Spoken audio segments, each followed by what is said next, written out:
Milan-Inter 1-0, abbiamo perso di nuovo e ormai sta diventando veramente un trauma questo derby. Simo, ti posso chiedere di ripetere anche in video come mi hai salutato appena ci siamo visti stamattina? Ho detto che palle, non mi ricordo. Questa è la sintesi. Sì.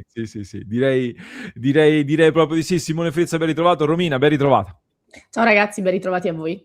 Com'è il rientro dallo stadio dopo una partita così? Traumatico, basta come parola? Sì, ti capisco.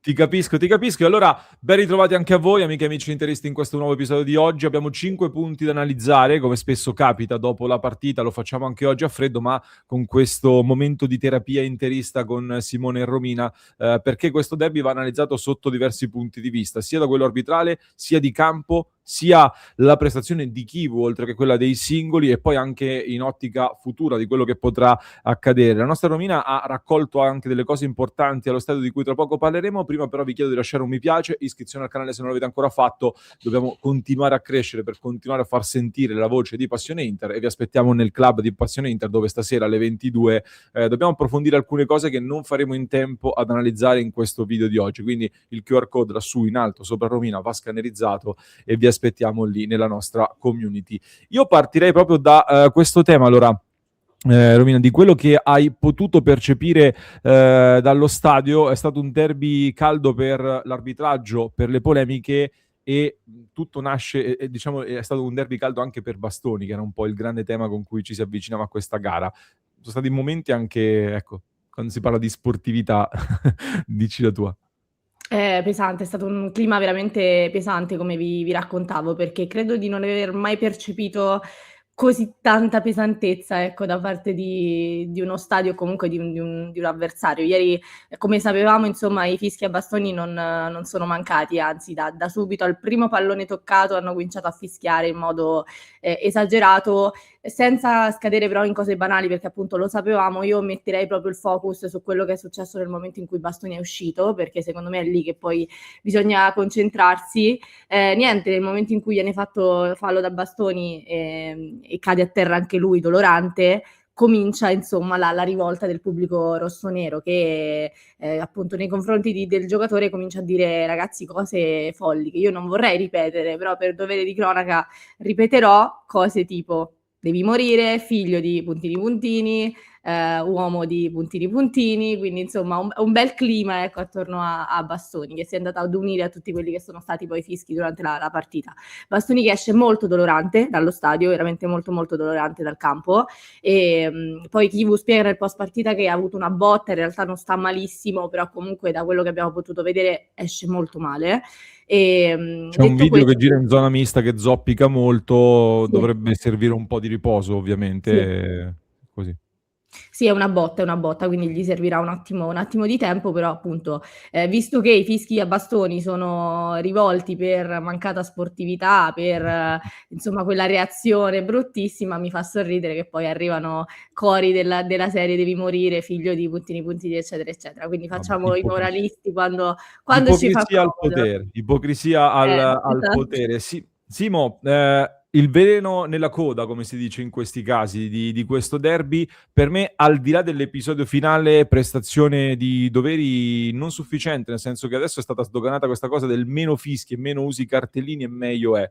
Non lo so, nel senso che se in campo succedono cose da fallo e da cartellino, dovresti estrarli. Ci sono varie cose che non hanno convinto, a partire dal fallo di Fofana sul Leao, 2 compagni di squadra che si sono fatti fallo tra di loro, è diventato un fallo per il Milan, ma ti chiedo soprattutto un'opinione. Intanto tu hai seguito un pochino tutte le moviole sul caso Ricci nel finale, cosa emerge? Rigore o no, quindi?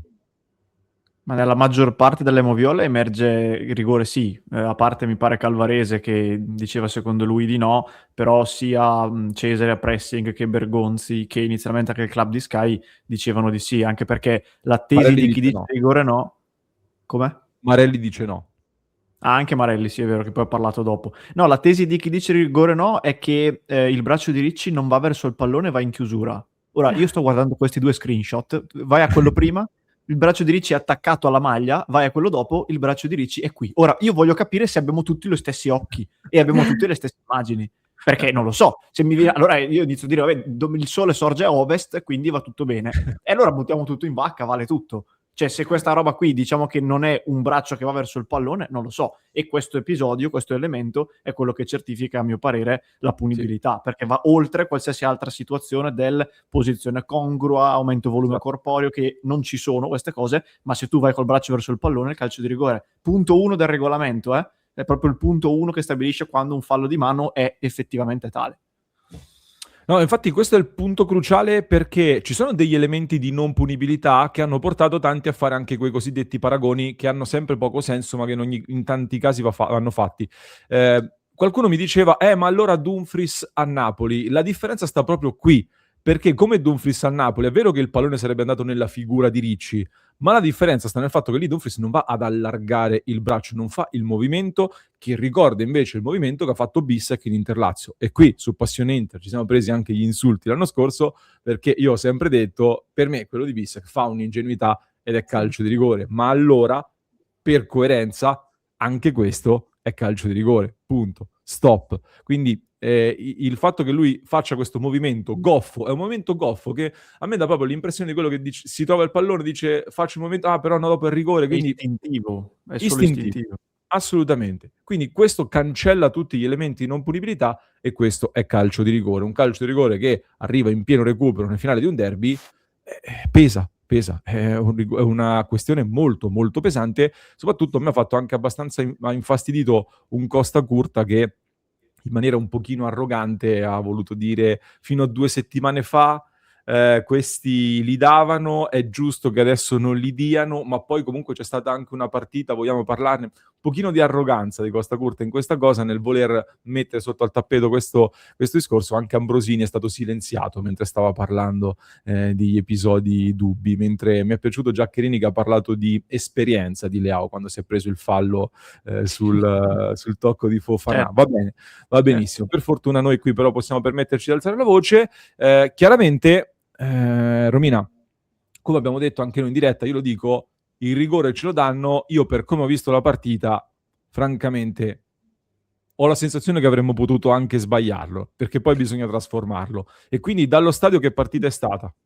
Allora, innanzitutto ti racconto anche al volissimo della reazione a quell'episodio di poco fa, perché inizialmente noi anche dalla tribuna stampa non ci siamo resi conto effettivamente del tocco di braccio, però abbiamo immediatamente visto la reazione dei giocatori dell'Inter, che è stata una reazione accesa fin dal primo secondo, cioè Pio Esposito e Dumfries sono corsi praticamente verso Doveri a segnalargli questa cosa. Poi il tempo purtroppo, come dicevo anche ieri nel post partita, non ha aiutato, perché l'Inter aveva fondamentalmente 10 secondi per provare a strappare il pareggio, quindi alla fine è stata una polemica che si è placata in pochi secondi, però con Dumfries e Pio molto concitati verso Doveri. Detto questo, che poi scusa Romy, perdonami Romy, manca un elemento, forse ancora quello più grave, mi stavo dimenticando, che Doveri non ha visto il tocco, l'arbitro. Doveri non ha visto il tocco, e infatti sulle proteste a cui tu fai riferimento è rimasto un attimino spiazzato, come a dire mi son perso qualcosa, probabilmente, ma che cosa?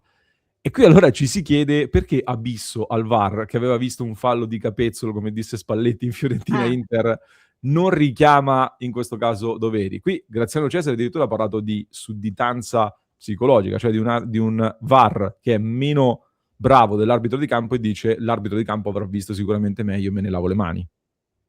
Sì, guarda, allora mi hai anticipata, perché io ti stavo per dire che la protesta si è fermata in quel momento, poi nel post partita Kolarov e anche altri nerazzurri sono corsi da Doveri per chiedere spiegazioni. In quel momento però, più che andare da Doveri, dovevi chiamare Lissone per capire perché Doveri, perché Di Bello e Abisso non abbiano richiamato Doveri, perché il tema è quello, cioè come hai sottolineato tu, Doveri non poteva vedere quel tocco di mano, tant'è che era appunto spaesato. Però quelle immagini che abbiamo visto noi poi in replay, Di Bello e Abisso da Lissone le hanno viste. Quindi perché? La domanda è perché almeno non lo richiami per farglielo vedere? Poi decide Doveri, l'arbitro di campo, è giusto che sia così, ma faglielo vedere, perché lui in quel momento non sa neanche di cosa si sta parlando, quindi non può neanche capire il contesto. E tra l'altro potremmo anche aggiungere che il piccolo arbitro lì vicino, come al solito, non è intervenuto. E noi facciamo sempre giurisprudenza, no? Da adesso, benissimo, questi tocchi di mano non li diamo. Il piccolo arbitro dà solo il rigore di Lorenzo Mkhitaryan, poi non vede il Mani di Rabiot nel primo tempo per una punizione dal limite, e non vede questo. Sempre contro di noi. Ma il tema, ragazzi, è serio, perché è una cosa che a livello, diciamo, di ragionamento potrebbe pure starci il fatto di dire Doveri, l'arbitro più esperto della Serie A, il migliore di tutti, ho un po' paura di richiamarlo. A parte che se me lo dice un ex arbitro è gravissimo, perché finché lo dico io ragionando non mi può dire ma cosa ne sa questo pirla qui. Se me lo dice un ex arbitro è un altro discorso, ma poi se tu hai 2 posti VAR e metti il più esperto a fare la VAR, allora fai un errore, perché Di Bello paradossalmente è uno dei pochissimi che potrebbe avere voce in capitolo all'interno di questo scenario ipotetico di sudditanza. Di Bello guida quanti altri? Sono 2 o 3 quelli che possono avere il peso, tra virgolette, di richiamare Doveri. Quindi cosa fai? Lo metti a VAR, che quindi sta sotto il VAR, che è abisso, che invece andiamo avanti. Non lo so, anche lì, che senso ha avuto questa scelta? No, sono assolutamente d'accordo. E sugli altri casi da Moviola ne parliamo in diretta alle 19:30, quindi iscrivetevi al canale così non ve ne perdete, tra cui anche il pallone che entra sull'arbitro che fischia, però non è un gol annullato, quello sempre in recupero. Tornando sulla partita, Romina, io ho visto un ritmo bassissimo da parte dell'Inter. Il Milan sembrava all'inizio volesse un pochino tentare di aggredire, poi ci ha ripensato velocemente, tutti dietro, catenaccio vecchio stile e ripartiamo. Così come il Milan ha interpretato tutti i big match, lo sappiamo, ed è il loro punto di forza. Ritmi bassi che danneggiano un Inter che con delle assenze, tra poco ne parliamo, sembrava... Per me l'analisi che fa Chivu dopo la partita è estremamente lucida in conferenza stampa, perché ha detto le cose che io consiglio a tutti di riascoltare e ci siamo un pochino adagiati forse anche sul risultato, sul fatto che potesse andare bene, un pochino ricordato anche la partita di Como, dove non facciamoci troppo male, anche il Milan comunque un pareggio mi va bene, ci distanziamo da quelle dietro, eccetera, e poi l'errore di Mkhitaryan davanti al portiere rompe l'equilibrio della partita. Sì, allora io devo dirti una cosa, allora, perché son d'accordo con quello che ha detto Chivu nel post partita, l'analisi di Chivu, come hai detto tu, è stata molto, molto lucida. Devo darti però un po' di contesto anche da quello che ho percepito dallo stadio. Allora, si è parlato soprattutto di un primo tempo un po' sottotono, anche Chivu ha parlato proprio esplicitamente di questo, ha detto ritmi bassi, un po' un Inter sottotono. Io devo dirti la verità, c'è stata una differenza tra il primo e il secondo tempo. Per me siamo entrati con proprio la tremarella alle gambe, cioè io ho visto un Inter spaventata nel primo tempo, paura di questa partita e credimi, non penso che sia un'esagerazione, perché stavo parlando anche con qualche collega avversario a fine primo tempo che mi diceva vabbè è un Inter che forse si sta adagiando, no? Magari si vuole accontentare o perlomeno prima del gol voleva accontentarsi. Io proprio gli ho detto no, secondo me non è così, perché conosco l'Inter, so come gioca l'Inter e so qual è l'atteggiamento dell'Inter. La mia percezione è stata proprio quella di paura, cioè ci siamo fatti sovrastare dal clima e dall'ambiente e un po' forse per questo dramma psicologico che abbiamo ogni volta che affrontiamo un big match. Cioè per me è tutta questione di testa prima ancora che di gambe. Poi sicuramente dal punto di vista tattico io credo che abbiamo impacchettato la partita perfetta per Allegri, perché viaggiando a ritmi bassi nel primo tempo, concedendogli tra l'altro un gol che vabbè adesso ne parliamo, gol sbagliato, gol subito, per me è la cosa peggiore che possa succedere nel calcio. Detto questo, permetti a loro di fare l'1-0 e dai a Allegri la possibilità di fare la sua partita, cioè mi chiudo, smetto di fare tutto e vedetevela voi.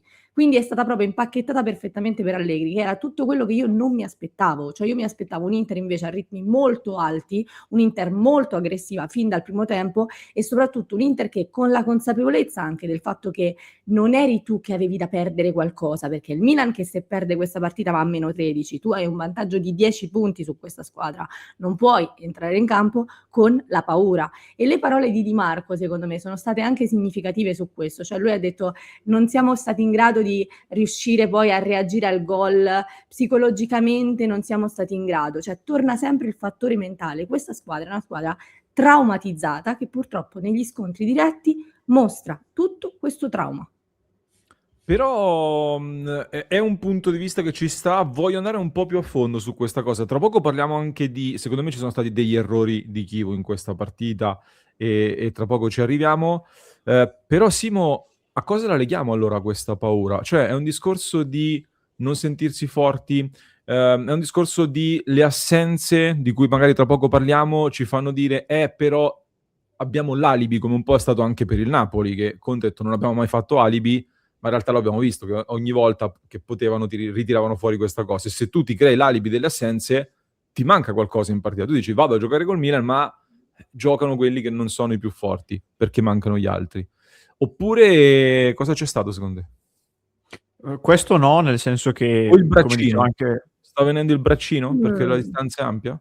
Questo lo scopriremo a partire dalla prossima giornata. E il tema che dicevi tu ha avuto sicuramente un peso a livello tattico, perché sfido chiunque a dire che una squadra come l'Inter, che non ha Lautaro, Thuram e Ciala e Dumfries, non ci perda nulla, ma non dal punto di vista mentale, perché come diceva giustamente Romina, sono tanti i big match che non abbiamo vinto quest'anno e non è che avevamo sempre tutte queste assenze. Io temo che purtroppo questa squadra sia rimasta scottata e segnata dal primo anno di Inzaghi, con quello scudetto perso in quel modo, non a caso il nucleo storico è ancora quello, e quindi ciclicamente ogni tanto possa tornare questo problema, che abbiamo visto poco nell'anno della seconda stella, che abbiamo visto poco nella cavalcata Champions dell'anno scorso, ma che per esempio stiamo rivedendo quest'anno e abbiamo rivisto nei big match anche dell'anno scorso, perché non è roba di quest'anno che l'Inter non vinca i big match, deriva dall'anno scorso, a cui poi si aggiunge una questione tattica, che è quella che dicevo anche ieri, su cui tra poco immagino torneremo.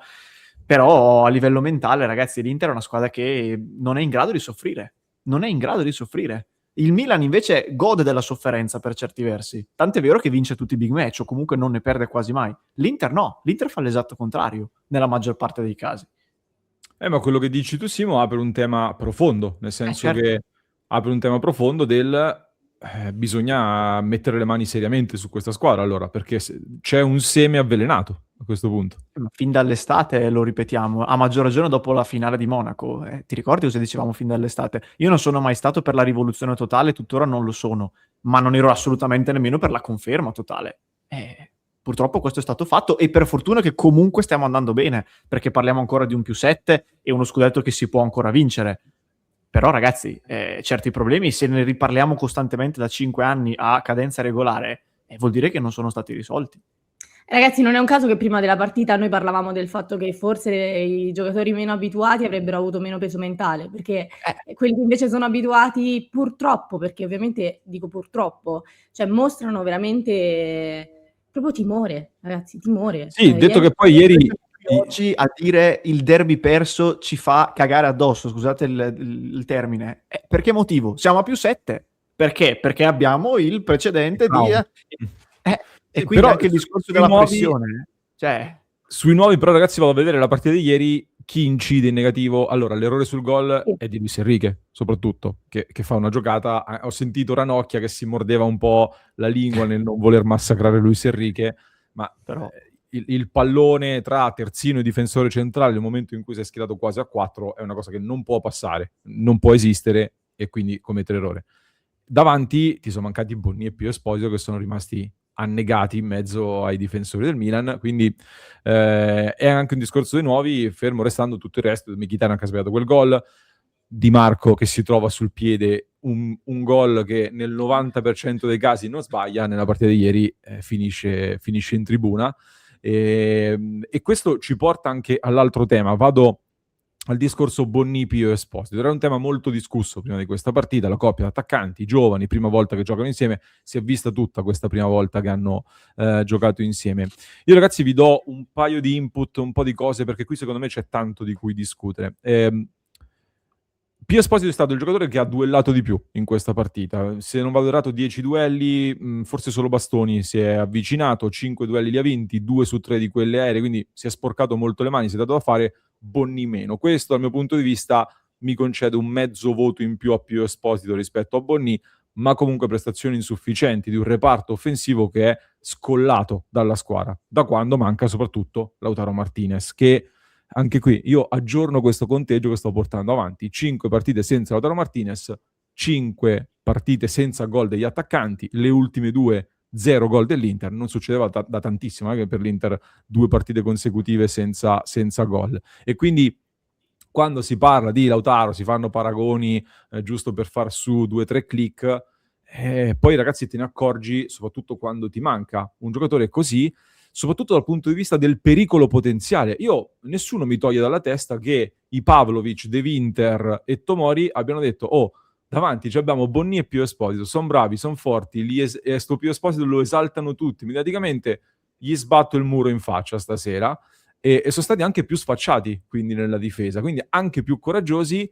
E se tu avverti meno senso del pericolo, cioè se tu ti presenti il Milan con Fulkrug e che ne so, qualcuno dell'Under 23, Lestien, come si chiama quel ragazzo dell'Under 23, o ti presenti con Leao Pulisic. Noi, ragazzi, ogni ripartenza ce l'avevi più Strizza piuttosto che Füllkrug, ovviamente. Quindi ti cambia totalmente il modo di approcciare la partita, il fatto che ci siano due giocatori su cui puoi alzare un po' la voce, come Bonni e Pio Esposito. Quindi questo che vuol dire? Che fuori Çalhanoğlu, fuori Dumfries, fuori Lautaro, fuori anche Thuram, Bonni era anche appena recuperato, quindi probabilmente non era nemmeno al meglio.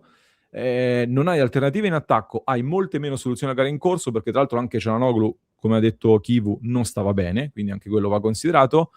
Questa è un Inter che gioca in maniera corale, è un Inter che non può prescindere dal gioco di squadra. Ieri Di Marco non è mai riuscito a trovarsi libero di crossare bene, come è abituato a fare. Perché? Perché ci andavamo a 2 all'ora dalla sua parte, e il Milan con Salmakers e Tomori ci sono andati a nozze nel limitare Di Marco lì.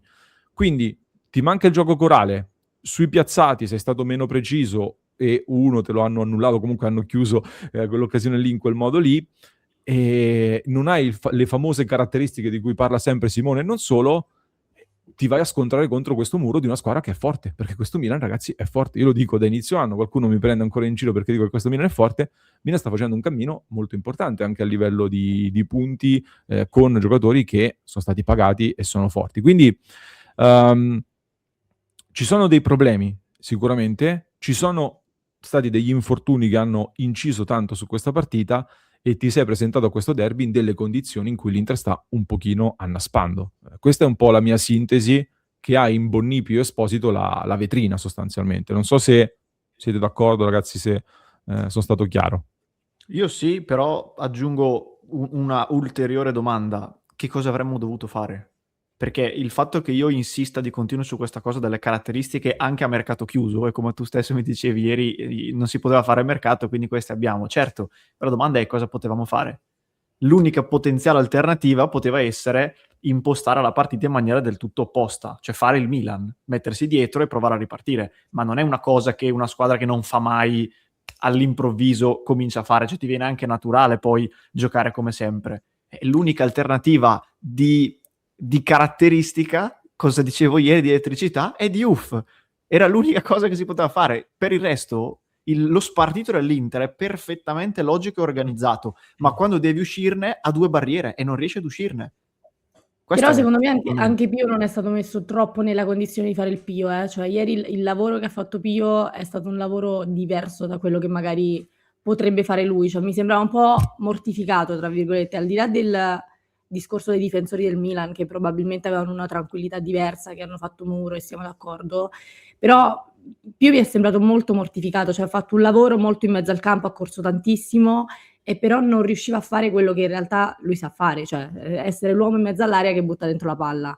Quindi non so se magari avremmo potuto trovare un modo per valorizzare di più la presenza di Pio in mezzo all'area. Solo questo era l'unico pensiero che ho avuto mentre vedevo giocare Pio, che appunto mi sembrava proprio un po' in sofferenza nel doversi sbattere ovunque, senza però essere il riferimento poi del reparto offensivo. Eravamo 8 contro 2 in area, era impossibile. Però per quello ieri loro ti dicevo Italia-Svezia di Ventura, io me la ricordo ancora, 90 minuti a crossare in mezzo con i difensori della Svezia che sono alti 8 metri che la spazzavano. Ieri la stessa cosa.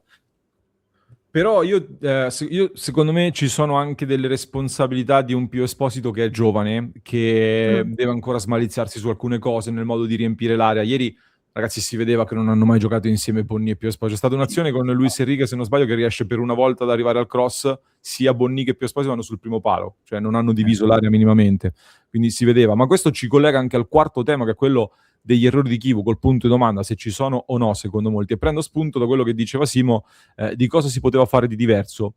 Io ripeto, noi siamo in una posizione privilegiata, molto comodo il nostro ruolo qui di commentare a giochi fatti e col senno di poi e con i se, ovviamente. Però c'è un tema che propongo da tante volte, e ieri Zielinski nel ritmo basso della partita, nel primo tempo, è affogato anche lui, perché si è abbastanza nascosto. Il primo tempo di Zielinski quasi impalpabile, qualche lampo. Rimane il giocatore che più di tutti ti dà la qualità negli ultimi 30 metri. Se il reparto d'attacco è scollegato dalla squadra, serve qualcuno che li unisca in qualche modo. E per me è intanto inaccettabile che l'Inter si appresti a giocare una partita così, con Zielinski lontano dalla porta e le 2 mezzali che possono avere il compito di andare in area di rigore sfruttando il lavoro dei due attaccanti giovani che finiscono nella rete dei difensori sono Barella e Mkhitaryan, che non segnano nemmeno se li metti dentro la porta. Questa è la sintesi. Soprattutto in partite così, Mkhitaryan e Barella non hanno minimamente il gol, l'incisività negli ultimi 30 metri. Lo abbiamo visto, l'abbiamo capito, e Chivu insiste su Barella e Mkhitaryan. Per carità, Mkhitaryan era in un buon momento in questo momento qua, ma l'hai pagata.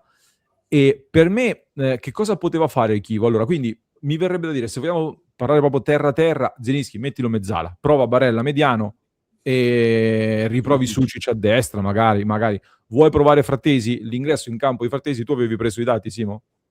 Ha toccato 2 palloni in 27 minuti, ma non 2 come quando diciamo ne ha toccati 2. 2 letterali, 1-2 in mezz'ora. Io veramente non ho capito quella scelta, così come stai buttando la partita in caciara. L'Inter chiude la partita in caciara, un po' ricordato la partita con l'Udinese, anche con i cambi che hai fatto. Butti la partita in caciara, esce Bissac, che è l'unico che sui colpi di testa è dominante. Sì. Perché ci stava la scelta di Diouf, ci poteva stare. Poi ripeto, mi aveva incuriosito il perché non entrasse Ciala, però avevo detto evidentemente non sta bene, mentre Dumfries è entrato, ha dato dei buoni segnali, e tra poco poi ci arriviamo. Quindi queste scelte qui mi hanno lasciato delle perplessità, ma soprattutto secondo me la cosa che più mi preoccupa e su cui spero avremo una risposta invece in senso contrario nelle prossime ore e dalla prossima partita, è che io ho la paura che si stia andando avanti sull'inerzia di quello che è stato costruito.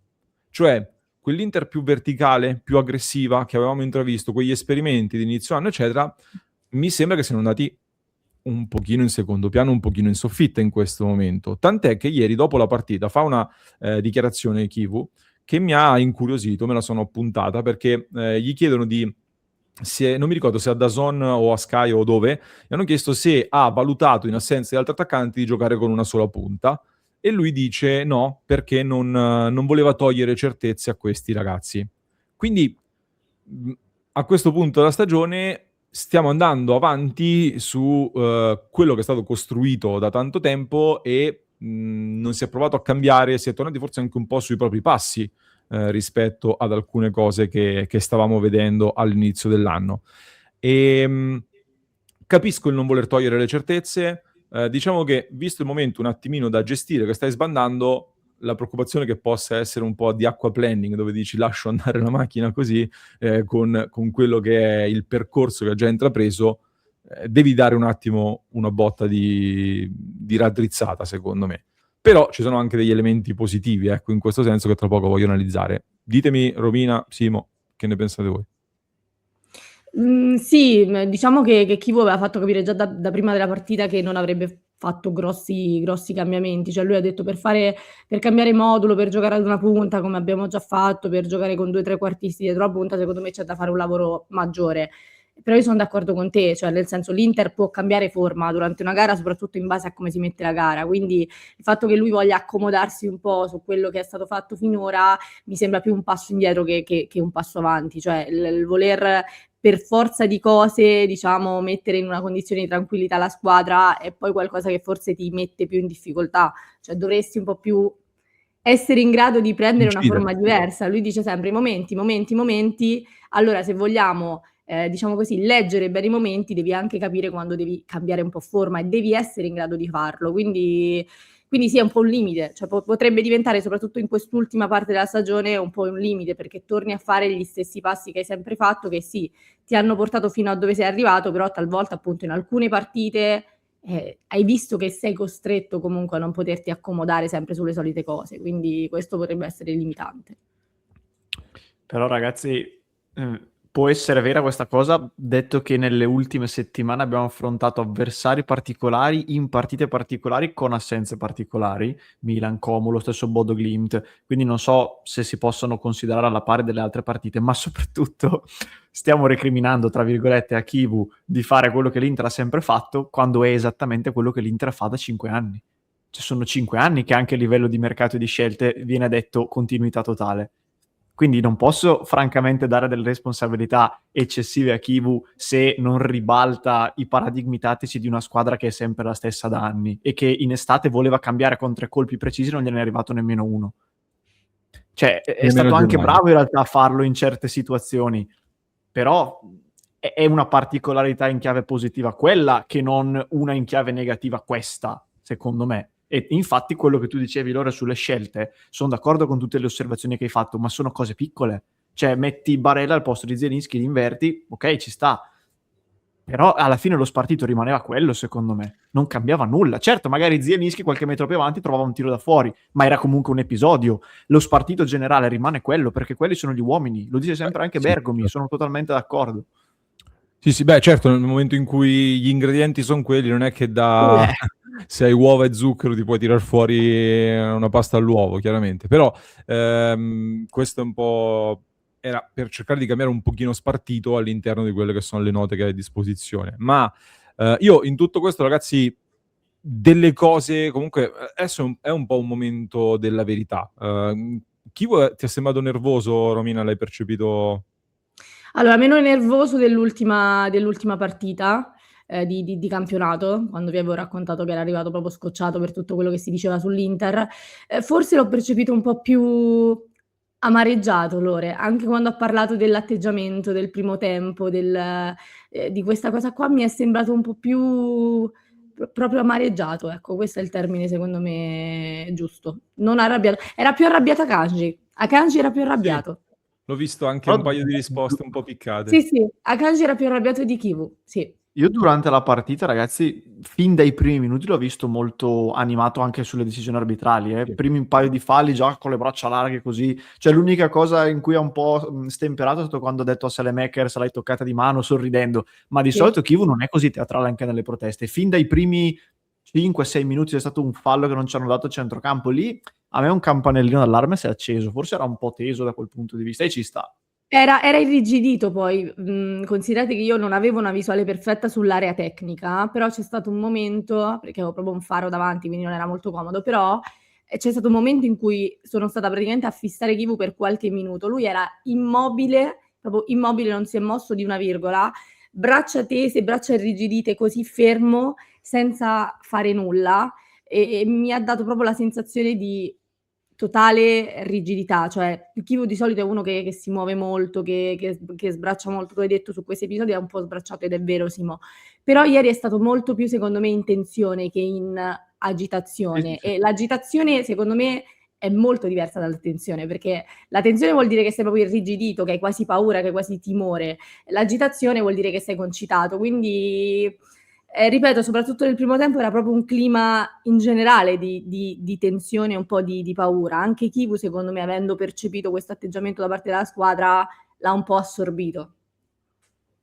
Ma è evidente che siamo in un momento decisivo, con la paura, forse ecco, più paura di perdere che paura di vincerla. E diciamo la sensazione positiva io ce l'ho avuta da Dumfries, e questo mi porta a dire, come dicevo ieri sera, Dumfries è entrato con un buon atteggiamento e Dumfries cambia l'Inter. C'è poco da dire, ragazzi. Cioè, metti un cilindro a quest'Inter che può attaccare anche da destra, finalmente qualcosa succede. In più, Çalhanoğlu in teoria avrà una settimana piena per lavorare verso l'Atalanta, quindi dovresti recuperare un giocatore importante. Thuram, se è davvero solo una febbre, da domani torna di nuovo ad allenarsi, e quindi per l'Atalanta dovremmo avere un Thuram un po' rimesso in condizione rispetto agli ultimi Thuram che abbiamo visto. In attesa di Lautaro Martinez, che è la vera assenza secondo me più pesante, rimetti dentro alcune cose. Però c'è un calendario particolare adesso da affrontare, perché allora, a livello complessivo le ultime 10 giornate Inter e Milan è più o meno equilibrato. Più o meno abbiamo le stesse sfide, più o meno le stesse trasferte, casa, siamo lì come livello di difficoltà.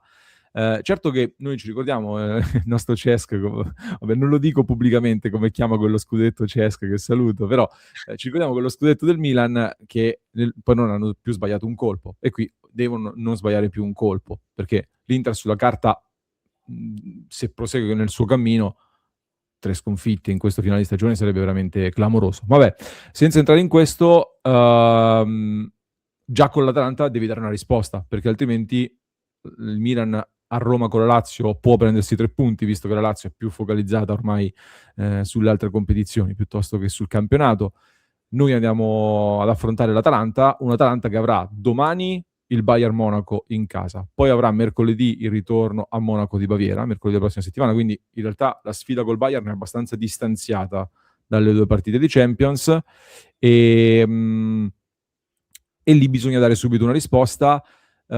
Simo, mi viene da dire, per come sta l'Inter in questo momento, essere usciti dalla Champions forse ti dà un vantaggio, cioè va un attimino ridimensionata forse la cosa dell'uscita dalla Champions. Purtroppo a posteriori sì, e questo è uno dei tanti temi che spesso ripetiamo quando commentiamo le stagioni, che ci sono tanti momenti diversi, non si può prendere un elemento, un episodio e renderlo assoluto, perché fino a poche settimane fa avremmo detto il contrario, adesso invece il ragionamento cambia. Io sul calendario sarò molto breve, dico solo questo, non mi interessa niente di chi affronta l'Inter e chi affronta il Milan, perché questo finale di campionato si decide solo nella testa dell'Inter, punto. Sì. Se l'Inter supera questo derby, come speriamo faccia, ci sono tutte le possibilità per andare comunque a prendere questo scudetto. Se l'Inter ricade nello psicodramma, come è accaduto 4 anni fa, potremmo affrontare anche la Pergolettese e l'Ascoli, e rischieremmo comunque di farci rimontare. Quindi, certo, poi Atalanta più difficile di Cagliari o quelle che le altre che c'erano, il Parma meno difficile della Roma, tutto quello che vogliamo, ma è tutto testa in questo momento. Se da una parte abbiamo non dico certezza, ma l'alta probabilità che il Milan si sia gasato e ci provi seriamente, la certezza che l'Inter invece se ne esca come se non fosse successo nulla non ce l'abbiamo, e si misura tutto lì. Quindi Inter-Atalanta mirino puntatissimo e sono già in tensione sinceramente. Sì, assolutamente, la seguiremo insieme. Voglio aggiungere dopo una cosa su Chivu, però faccio dire a Romina la sua. No, stavo pensando che la cosa che mi fa impazzire, ragazzi, è che noi siamo riusciti con 10 punti di vantaggio adesso a spostare la pressione tutta su di noi. Cioè io sto riflettendo sul fatto che ieri il Milan arriva in conferenza stampa e dice Rabiot, ragazzi, la prima frase che dice è no, io specifico che ovviamente il Milan sta lottando per il 4º posto. Impazzisco perché dopo una partita del genere nella quale tu potevi portarti a più 13, essere tranquillo, eri già in una situazione favorevole, adesso tu permetti al tuo avversario di arrivare in conferenza stampa e dire vabbè, ma tanto noi lottiamo per il 4º posto, quindi alla fine zero pressione e zero tensione, e tu con 7 punti di vantaggio adesso ti fai queste ultime giornate di campionato con una pressione psicologica addosso che la metà basta. Cioè noi da una situazione di vantaggio netta siamo riusciti in ogni caso a portarci in una situazione tale che adesso vivremo queste ultime giornate di campionato come se noi fossimo la squadra nella situazione più drammatica, che in realtà non è così. E questa cosa, ragazzi, io ve lo dico, mi fa impazzire. Cioè, mi fa impazzire. Io chiudo solo dicendo una cosa, che abbiamo parlato degli errori di Chivu. Voglio ribadire che io avevo messo in conto che Chivu avrebbe commesso degli errori quest'anno, e anzi era prevedibile che un allenatore con così poca esperienza, al cospetto di una Serie A guidata da vecchi lupi di mare, avrebbe potuto avere delle difficoltà in più, per cui questo +7 che sta avendo l'Inter adesso è un +7 molto pesante, dove Chivu per me ha dei grossissimi meriti, e questo non va dimenticato, perché si sta facendo comunque qualcosa di straordinario, e secondo me è anche giusto accettare degli errori da un allenatore che tu hai preso con l'obiettivo di farlo crescere. Non penso che prendesti Chivu con l'idea di lottare subito per fare il triplete, mi sembra abbastanza un controintuitivo quantomeno. Detto questo, giustamente ieri ne parlavamo nel club anche con il nostro Mario, diceva noi abbiamo guadagnato 3 punti sul Milan in un weekend in cui non te lo aspettavi, quello in cui perdono col Parma, e quindi questo ci dice siamo tornati un po' magari al livello in cui ti aspettavi di essere a questo punto, e questo la dice lunga sul fatto che il Milan può perdere punti con chiunque, così come l'Inter può guadagnare ancora a cammino. Il tema è di come cambia il termometro però delle motivazioni che abbiamo già vissuto sulla nostra pelle, come diceva Simone, che fanno una differenza, ovviamente. Volete aggiungere qualcosa? Argomento libero? A chiusura di questo ragionamento, visto che abbiamo parlato degli errori di Chivu, il grande merito che secondo me ha avuto Christian Chivu in questa stagione è legato al lavoro mentale che lui ha fatto. Io prima nel club dicevo, questo momento paradossalmente potrebbe essere il più decisivo, il più delicato della stagione dopo le sue prime settimane, dove ha ripreso in mano una squadra devastata a livello psicologico e comunque è riuscito a rimetterla a posto. Quindi se abbiamo un po' di timore da quel punto di vista degli errori, potremmo avere un po' più di ottimismo dal punto di vista del lavoro mentale, dove Chivu sembra essere molto bravo, e ce lo auguriamo essendo tifosi chiaramente. Sì, tra assolutamente. l'altro poi ogni volta che sei andato giù, nel senso che ogni volta che hai sbagliato o comunque hai avuto una botta importante, poi ti sei risollevato. Non a caso sconfitta derby, cioè in questo arco temporale Esatto. l'Inter comunque poi non aveva più perso. Quindi da quella batosta del derby d'andata comunque hai dimostrato, no, in un certo senso di poter non mollare. Ecco, mi auguro che sia la stessa cosa, cioè in questo caso non dobbiamo arrivare ad un altro derby, si arriva alla fine del campionato, ma che l'Inter possa rialzarsi, ecco, proprio da questa identica sconfitta rispetto alla precedente. Chiosa perfetta, grazie Romina. Grazie a voi ragazzi. Grazie Simone. Grazie a voi.